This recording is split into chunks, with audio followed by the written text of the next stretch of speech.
Hello bachchon, let's read this question and the question says cytochromes are and the given options are A electron acceptor, B protein acceptor, C oxygen acceptor and D passageway for carbohydrates।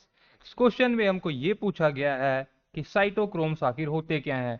क्या वो होते हैं electron acceptor या protein acceptor या हमारे oxygen के acceptor या फिर कार्बोहाइड्रेट्स के लिए as a passage way work करते हैं। सबसे पहले इस क्वेश्चन को सॉल्व करने के लिए इसका हम की कंसेप्ट समझेंगे and the key concept for this question is cytochromes. Key concept for this question is cytochromes.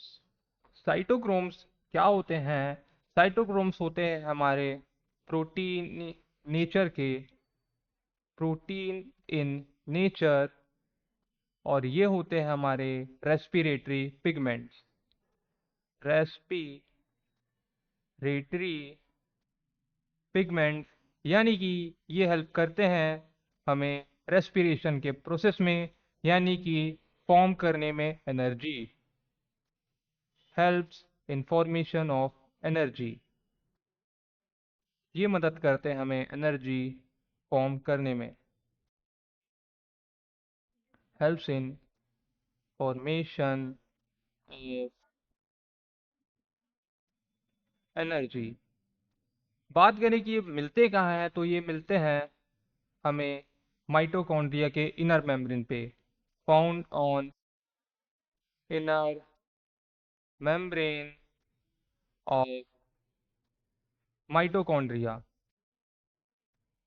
अब ये बात हो गई कि ये मिलते कहाँ हैं, ये होते क्या हैं।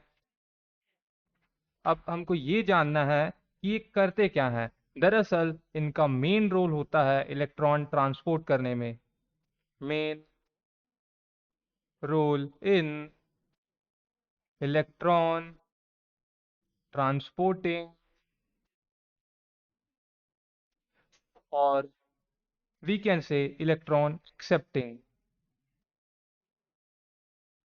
यानी कि इलेक्ट्रॉन को एक्सेप्ट करेंगे और आगे हेल्प करने हेल्प करेंगे उनको ट्रांसपोर्ट करने में। ये हो गया हमारा बात साइटोक्रोम्स का। अगर बात करें साइटोक्रोम दिखते कैसे हैं, तो ये हो गया हमारा माइटोकॉन्ड्रिया का मेम्ब्रेन, स्पेशली इनर मेम्ब्रेन। ये पार्ट है उसका मैट्रिक्स का, यानी कि ये है अपना फ्लूइड पोर्शन, और ये है इनर और आउटर मेम्ब्रेन के बीच का पार्ट। इनर और आउटर मेम्ब्रेन के बीच का पार्ट ये होते हैं हमारे साइटोक्रोम्स, जो कि प्रोटीनियस नेचर के होते हैं और हेल्प करते हैं इलेक्ट्रॉन के ट्रांसपोर्ट में, जिससे कि हमारा जो NADH है वो कन्वर्ट होता है ATP में। सॉरी, NADPH है वो कन्वर्ट होता है ATP में। NADPH और साथ ही साथ FADH2 ऑल्सो बाया होल प्रोसेस, जिसको हम बोलते हैं इलेक्ट्रॉन ट्रांसपोर्ट चेन। ये था हमारा डिटेल साइटोक्रोम के बारे में। अब हमारे क्वेश्चन पर हम वापस आते हैं। हमको क्वेश्चन में ये पूछा गया था कि साइटोक्रोम्स होते क्या हैं, तो साइटोक्रोम्स होते हमारे electron acceptor. So the correct option for this question is going to be A electron acceptor. Correct option is option number A.